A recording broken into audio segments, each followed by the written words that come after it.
नमस्कार।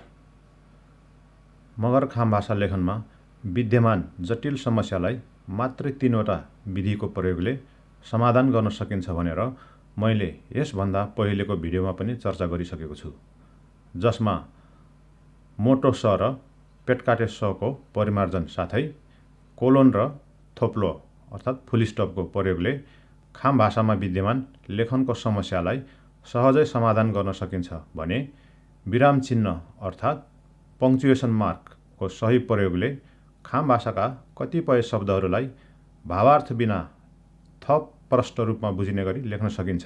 त्यसैले खाम भाषालाई कसरी सिक्ने भन्ने विषयमा जानुभन्दा पहिले खाम भाषामा प्रयोग हुने देवनागरी लिपिका अक्षरहरूलाई कसरी लेख्ने र कसरी उच्चारण गर्ने भन्ने बारेमा पूर्ण रूपमा जान्न आवश्यक भएकोले म यस विधिलाई यहाँ विस्तृत रूपमा वर्णन गर्न चाहन्छु।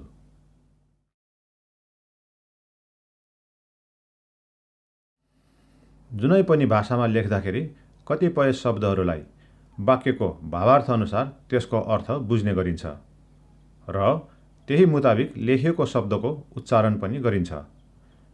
नेपाली भाषामा पनि भावार्थले बुझिने थुप्रै शब्दहरू प्रयोग गरिन्छन्, जसमा कतिपय त्यस्ता शब्दहरूलाई देवनागरी लिपिबाट लेख्दाखेरि विराम चिन्हको प्रयोग गरी ती शब्दहरूलाई भावार्थको सहयोग बिना पनि सही तरिकाले उच्चारण गर्न सकिन्छ। यो नियम खाम भाषालाई देवनागरीबाट लेख्दाखेरि पनि लागू हुने भएकोले यस बारेमा पनि म केही चर्चा गर्न चाहन्छु। किनकि कतिपय शब्दहरूलाई कुनै भाषामा लेख्दाखेरि जसलाई त्यस भाषाको बारेमा राम्रो ज्ञान छ, तिनीहरूले त्यो शब्दले के भन्न चाहेको हो भनेर सहजै बुझ्न सक्छन् र लेखाइमा जस्तो लेखिए पनि त्यसलाई सही तरिकाले उच्चारण गरेर पढ्न पनि सक्छन्। तर जसलाई भाषाको बारेमा कुनै ज्ञान छैन वा थोरै मात्रामा मात्र ज्ञान छ, तिनीहरूले त्यस्ता शब्दहरूलाई सही तरिकाले उच्चारण गर्न सक्दैनन् र जसले गर्दा तिनीहरूले भन्न खोजेको के हो त्यो बुझ्न नै गाह्रो हुन्छ। उदाहरणका लागि हामीले अङ्ग्रेजी बोल्दाखेरि सही प्रोनाउन्सिएसन गर्न नसक्दा वा नजान्दा गोराले हाम्रो अङ्ग्रेजी नबुझेको कुरालाई सम्झिए हुन्छ। नेपाली भाषामा पनि यो कुरा पाइन्छ। यसका केही उदाहरणहरू यस प्रकार छन्। जस्तै यो शब्दलाई नेपाली भाषा नजान्ने कसैलाई पढ्न लगाउने हो भने उसले यसलाई खाउ न भनेर उच्चारण गर्छ। तर यदि यसैलाई हामीले पढ्ने हो भने यसको भावार्थ अनुसार यसलाई खाउ न वा खाउन भनेर उच्चारण गर्दछौँ। तर खाउ न भन्नु र खाउन भन्दा बेग्ला बेग्लै अर्थ लाग्न जान्छ। उदाहरणका लागि भात खाउ न वा खाए खाउन नखाए नखाउन। त्यसैले यहाँ खाउ न र खाउनको बेग्ला बेग्लै उच्चारण र अर्थ लाग्न गएको देखिन्छ। त्यसै गरी यो शब्दलाई नेपाली भाषा नजान्ने कसैलाई पढ्न लगाउने हो भने उसले यसलाई हुन भनेर उच्चारण गर्छ। तर यदि यसैलाई हामीले पढ्ने हो भने यसलाई पनि यसको भावार्थ अनुसार हामीले हुन वा हुन भनेर उच्चारण गर्दछौँ। तर हुन भन्नु र हुन भन्दा बेग्ला बेग्लै अर्थ लाग्न जान्छ। उदाहरणका लागि धेरै ठुलो हुन नखोज वा यी त ठुला मान्छे हुन्। त्यसैले यहाँ पनि हुन र हुनको बेग्ला बेग्लै उच्चारण र अर्थ लाग्न गएको देखिन्छ। त्यसैले देवनागरीमा लेखिएको कुनै शब्दको उच्चारणमा खुट्टा काटेको विराम चिन्हले पनि कतिको फरक पार्छ भन्ने यहाँ प्रमाणित हुन्छ। त्यस्तै गरेर खाम भाषामा पनि यदि यो विराम चिन्हलाई सही ठाउँमा प्रयोग नगर्ने हो भने यसबाट पनि कतिपय अवस्थामा लेखिएको शब्दलाई सही तरिकाले उच्चारण गर्न सकिँदैन, जसले गर्दा खाम भाषा सिक्नेहरूले लेखिएको शब्दलाई सही तरिकाले उच्चारण गर्न सक्दैनन् र तिनीहरूले बोलेको वा भनेको कुरा बुझ्न पनि गाह्रो हुन्छ। उदाहरणका लागि यदि खाम भाषा नबोल्ने कसैलाई यो शब्द पढ्न लगाउने हो भने तिनीहरूले यसलाई ग म भनेर भन्छन् र ग म भनेको के हो भनेर यदि खाम भाषा बोल्ने कसैलाई सोध्ने हो भने सायद धेरैले यो कुरा बुझ्न सक्दैनन्। तर यही शब्दलाई खुट्टा काटे विराम चिन्ह प्रयोग गरी लेखेर दिने हो भने जसले पनि यसलाई ग म नभनेर गम भनेर उच्चारण गर्छन्, जसको अर्थ माटो हो भनेर खाम भाषा बुझ्ने सबैले सहजै भन्न सक्छन्। त्यस्तै गरेर खाम भाषा नबोल्ने कसैलाई यो शब्द पढ्न लगाउने हो भने तिनले यसलाई झङ भनेर भन्छन्, जसको अर्थ खाम भाषा बोल्ने धेरैलाई बुझ्न गाह्रो पर्ला। तर यदि यही शब्दलाई खुट्टा काटे विराम चिन्ह प्रयोग गरी लेखेर दिने हो भने जसले पनि यसलाई झङ नभनी झङ भनेर उच्चारण गर्छन्, जसको अर्थ फलाम हो भनेर खाम बुझ्ने सबैले सहजै भन्न सक्छन्। यी त भए देवनागरीमा विराम चिन्हको प्रयोगले शब्द लेखाएको उच्चारण र भावार्थको सहयोग बिना यसको बुझाइमा फरक पर्न जाने केही उदाहरणहरू। यस्ता अन्य उदाहरणहरू शब्दको सन्दर्भ अनुसार पछि पनि प्रस्तुत गर्नेछु। साथै खाम भाषामा एउटा बुझ्नुपर्ने कुरा के छ भने केही अपवाद बाहेक यदि खाम भाषाको शब्दको अन्तमा ङ आउँछ भने त्यसलाई आधा ङको रूपमा उच्चारण गरिन्छ। जस्तै चौरलाई लेख्दाखेरि बा प्लस ङ बाङ लेखिए तापनि त्यसलाई पढ्दाखेरि बाङ नभनी बाङ भनेर उच्चारण गरिन्छ। त्यस्तै गरी ढाडलाई जङ नभनी जङ भनेर उच्चारण गरिन्छ। त्यस्तै गरी दाउरालाई सिङ नभनी सिङ भनेर उच्चारण गरिन्छ। त्यसैले यदि कुनै शब्दको अन्तमा ङ आउँछ भने त्यसलाई आधा ङको रूपमा उच्चारण गर्ने नियम यहाँ लागू हुन्छ। अन्य अक्षरका हकमा भने आवश्यकता अनुसार खुट्टा काटे विराम चिन्ह प्रयोग गरेमा शब्दको सही उच्चारण हुन जान्छ।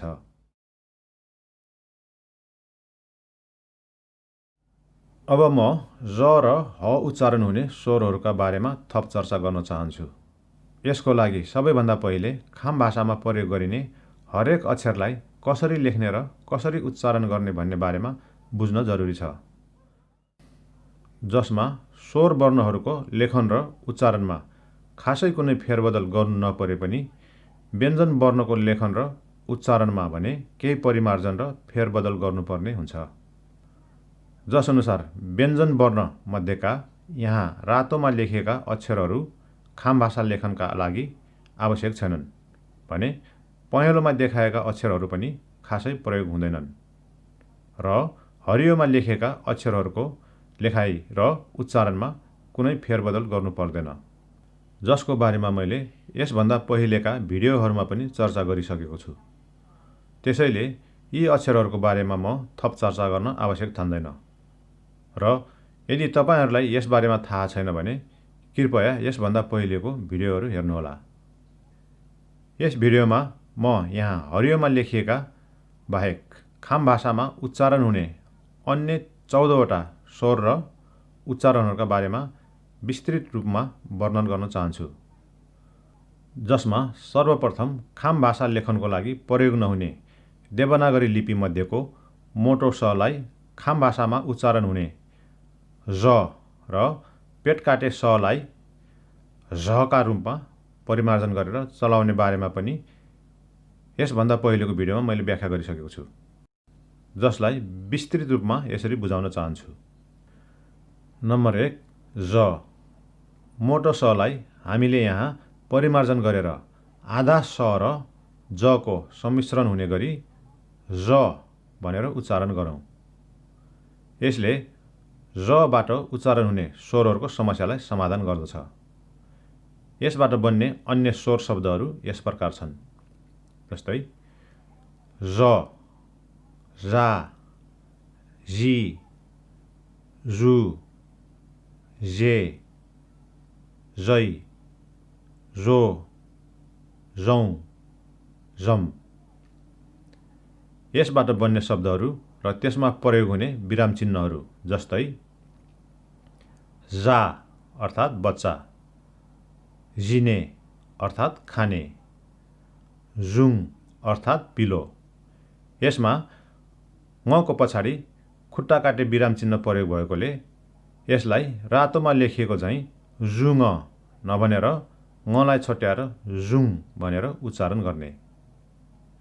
त्यस्तै गरी जे अर्थात् माहुरी, जौने अर्थात् हाम फाल्ने आदि। नम्बर 2, झ। पेटकाटे सलाई हामीले यहाँ परिमार्जन गरेर आधा स र झ को सम्मिश्रण हुने गरी झ भनेर उच्चारण गरौँ।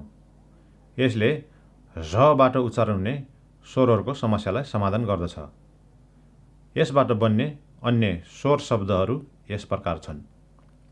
जस्तै झ, झा, झी, झु, झे, झै, झो, झौँ, झम।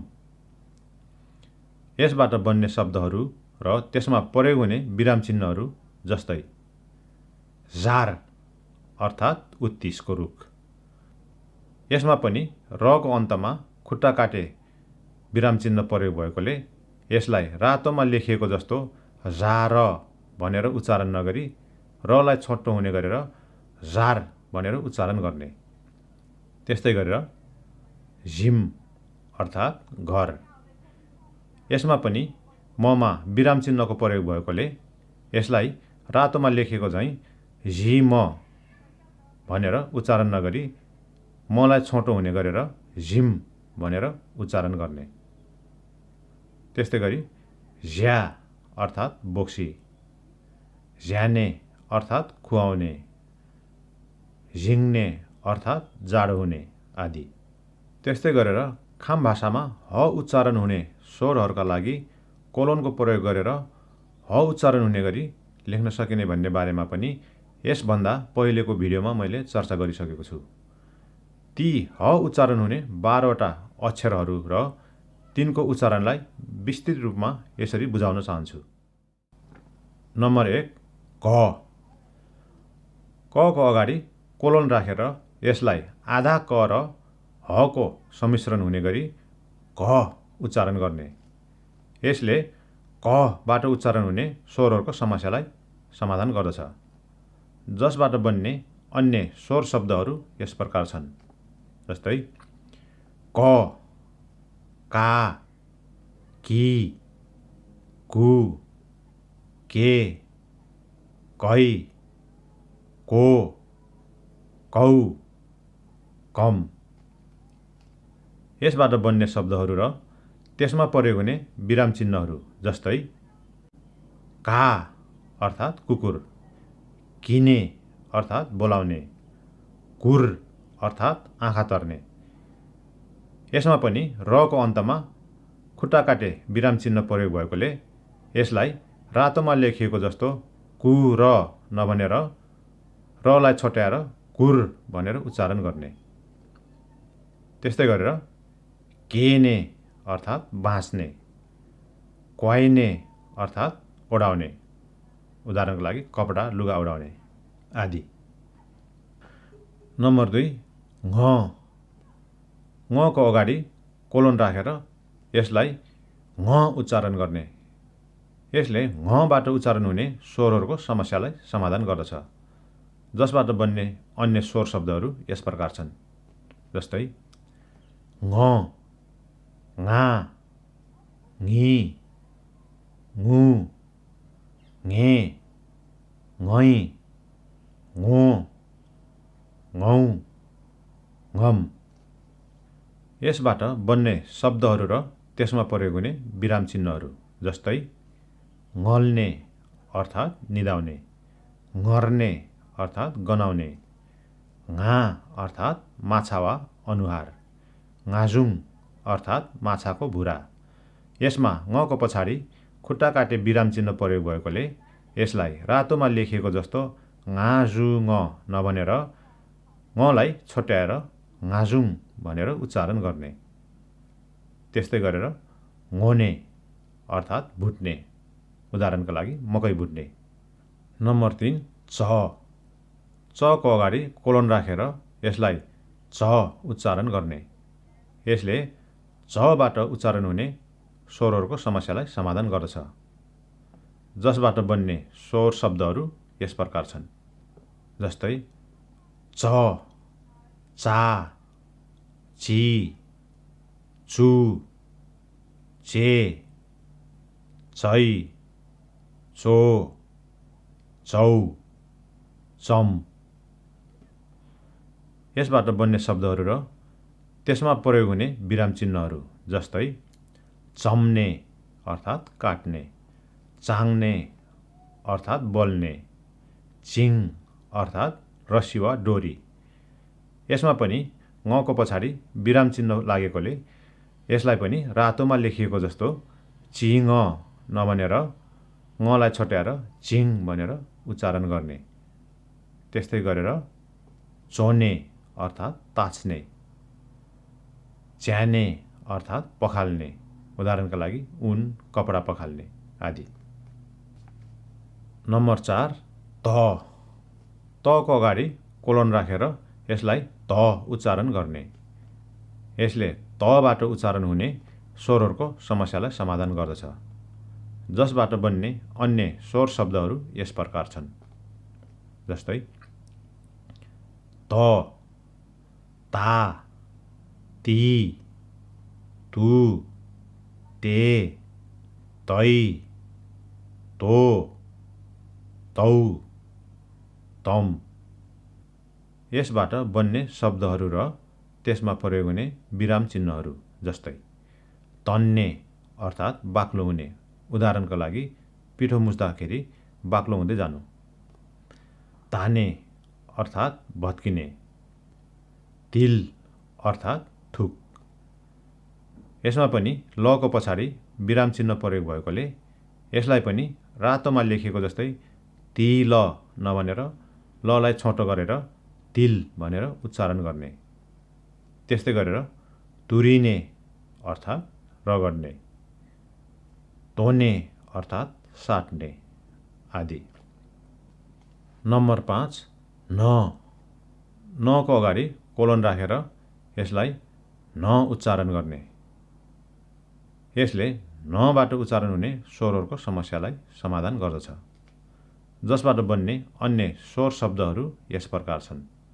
जस्तै न, ना, नि, नु, ने, नै, नो, नौ, नम। यसबाट बन्ने शब्दहरू र त्यसमा प्रयोग हुने विराम चिन्हहरू जस्तै नम अर्थात् नाम्लो।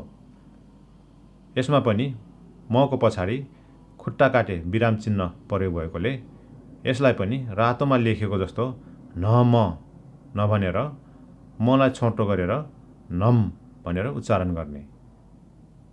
त्यस्तै गरेर न्याम्ने अर्थात् चपाउने, निने अर्थात् माग्ने, नुङ्ने अर्थात् खप्ने, नो अर्थात् लसुन आदि। नम्बर 6 पको अगाडि कोलन राखेर यसलाई प उच्चारण गर्ने। यसले पबाट उच्चारण हुने स्वरहरूको समस्यालाई समाधान गर्दछ। जसबाट बन्ने अन्य स्वर शब्दहरू यस प्रकार छन्। जस्तै प, पा, पी, पु, पे, पै, पो, पौ, पम। यसबाट बन्ने शब्दहरू र त्यसमा प्रयोग हुने विराम चिन्हहरू जस्तै पर अर्थात् ब्वाँसो। यसमा पनि रमा विराम चिन्ह प्रयोग भएकोले यसलाई पनि रातोमा लेखिएको जस्तो पर नभनेर रलाई छोटो गरेर पर भनेर उच्चारण गर्ने। त्यस्तै गरेर पुती अर्थात् जुगा, वनमा पाइने जुगा, पानीतिरको होइन। त्यस्तै गरेर पार्ती अर्थात् भोलि, पिङ्ने अर्थात् पकाउने, पोने अर्थात् पिट्ने आदि। नम्बर 7 मको अगाडि कोलन राखेर यसलाई म उच्चारण गर्ने। यसले मबाट उच्चारण हुने स्वरहरूको समस्यालाई समाधान गर्दछ। जसबाट बन्ने अन्य स्वर शब्दहरू यस प्रकार छन्। जस्तै म, मा, मी, मु, मे, मै,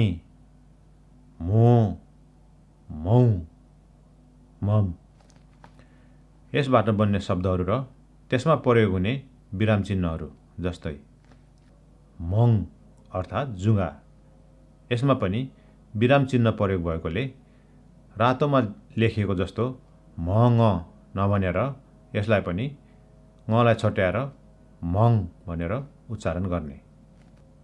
त्यस्तै गरेर मा अर्थात् घाउ, मिन्ने अर्थात् पाक्ने, मुइने अर्थात् फुक्ने, मोने अर्थात् लुकाउने आदि। नम्बर 8 हे को अगाडि कोलन राखेर यसलाई हे उच्चारण गर्ने। यसले हेबाट उच्चारण हुने स्वरहरूको समस्यालाई समाधान गर्दछ। जसबाट बन्ने अन्य स्वर शब्दहरू यस प्रकार छन् जस्तै हे, या, हि, यु, हे, यै, यो, ह्यो, ह्यम। यसबाट बन्ने शब्दहरू र त्यसमा प्रयोग हुने विराम चिन्हहरू जस्तै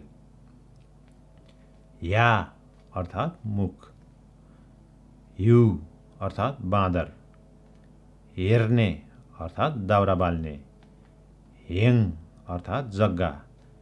यसमा पनि ngको अन्तमा विराम चिन्ह प्रयोग भएकोले यसलाई पनि रातोमा जस्तो हेङ नभनेर ngलाई छट्याएर हेङ भनेर उच्चारण गर्ने। त्यस्तै गरेर हेल्ने अर्थात् बाँकी रहने आदि। नम्बर 9 र को अगाडि कोलन राखेर यसलाई र उच्चारण गर्ने।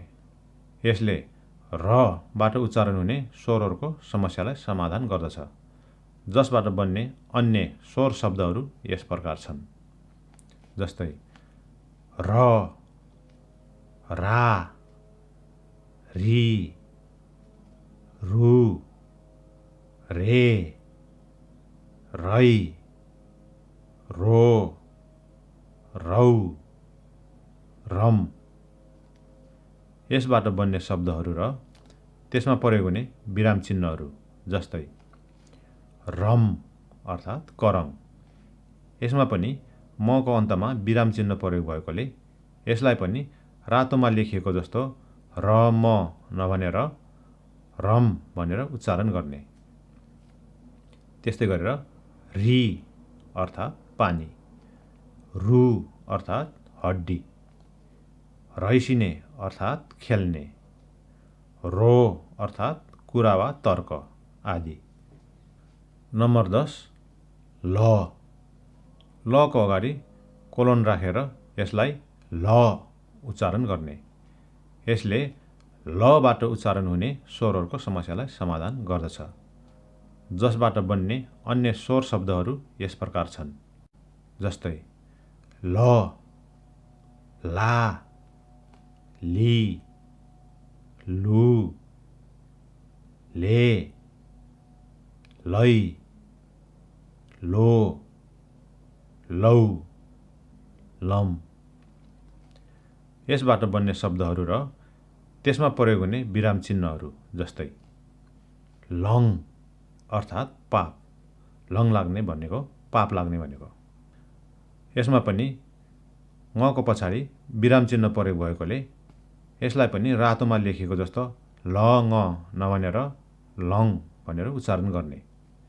त्यस्तै गरेर लङ्ने अर्थात् किन्ने, लाङ्क अर्थात् बाहिर, ल्यामो अर्थात् स्वादिष्ट, यो चाहिँ ओखर खाँदाखेरि आउने स्वाद। त्यस्तै गरेर लुम्ने अर्थात् मोर्ने वा बेर्ने। उदाहरणका लागि कुनै पनि वस्तुलाई चारैतिरबाट मोर्ने वा बेर्नेलाई लुम्ने भनेर भनिन्छ आदि। नम्बर 11 हो को अगाडि कोलन राखेर यसलाई हो उच्चारण गर्ने। यसले होबाट उच्चारण हुने स्वरहरूको समस्यालाई समाधान गर्दछ। जसबाट बन्ने अन्य स्वर शब्दहरू यस प्रकार छन् जस्तै हो, वा, हुई, हु, होय, होय, हो, हौ, होम।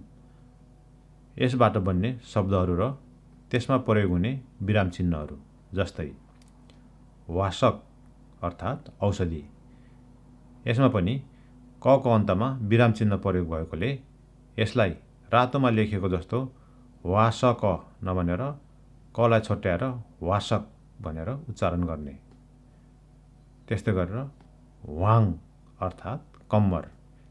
यसमा पनि विराम चिन्ह प्रयोग भएकोले यसलाई पनि रातोमा लेखेको जस्तो वाङ नभनेर ngलाई छोट्याएर वाङ भनेर उच्चारण गर्ने। त्यस्तै गरेर वाँफो अर्थात् पटुका, होइसिने अर्थात् खोसाखोस गर्ने, होइने अर्थात् बान्ता गर्ने आदि। नम्बर 12 स। स को अगाडि कोलन राखेर यसलाई स उच्चारण गर्ने। यसले सबाट उच्चारण हुने स्वरहरूको समस्यालाई समाधान गर्दछ। जसबाट बन्ने अन्य स्वर शब्दहरू यस प्रकार छन् जस्तै स, सा, सी, सु, से, सै, सो, सौ, सम। यसबाट बन्ने शब्दहरू र त्यसमा प्रयोग हुने विराम चिन्हहरू जस्तै सर अर्थात् घोरल। यसमा पनि र को अन्तमा विराम चिन्ह प्रयोग भएकोले यसलाई पनि रातोमा लेखिएको जस्तो सर नभनेर रलाई छोट्याएर सर भनेर उच्चारण गर्ने। त्यस्तै गरेर साने अर्थात् हाँस्ने, सुइने अर्थात् अटाउने, सेन अर्थात् कलेजो। यसमा पनि न को अन्तमा विराम चिन्ह प्रयोग भएकोले यसलाई पनि रातोमा लेखिएको जस्तो सेन नभनेर नलाई छोट्याएर सेन भनेर उच्चारण गर्ने। त्यस्तै गरेर सैने अर्थात् मार्ने आदि। यी उदाहरणहरूले खाम भाषालाई देवनागरी लिपिबाट सही उच्चारण हुने गरी सहजै लेख्न सकिन्छ भन्ने प्रमाणित हुन्छ र यसै विधिलाई अपनाएर आगामी भिडियोहरू मार्फत म तपाईहरूलाई खाम भाषा सिकाउने प्रयास गर्नेछु।